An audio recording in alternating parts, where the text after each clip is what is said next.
આગામી દિવસોમાં તારીખ 21 અને તારીખ 22 અયોધ્યા ખાતે રામ પ્રતિષ્ઠાનો કાર્યક્રમ થવાનો છે।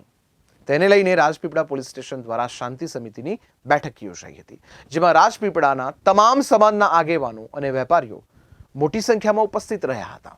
આજ રોજ રામ જન્મભૂમિ ખાતે પ્રાણ પ્રતિષ્ઠા જે મહોત્સવ ઉજવવાનો છે 22મી તારીખે તથા આવનાર 26મી જાન્યુઆરીના રાષ્ટ્રીય તહેવારના પ્રસંગને અનુરૂપ રાજપીપળા ટાઉનમાં શાંતિ અને સલામતી જળવાઈ રહે અને લોકો પોતાની આનંદથી પોતાના તહેવારો ઉજવે તે અનુસંધાને શાંતિ સમિતિની સભ્યોની મિટિંગ બોલાવવામાં આવી હતી। તેમાં તમામ આગેવાનો હાજર રહ્યા હતા। તેમના જરૂરી સૂચનો પણ અમે મેળવ્યા અને જે શોભાયાત્રાઓ નીકળનાર હતી તે અનુસંધાને અમે એમની મંજૂરી મેળવવા માટે જાણ કરી દીધી અને એમાં કઈ રીતના કાર્યક્રમો થનાર છે તે અંગેની રૂપરેખા મેળવી છે।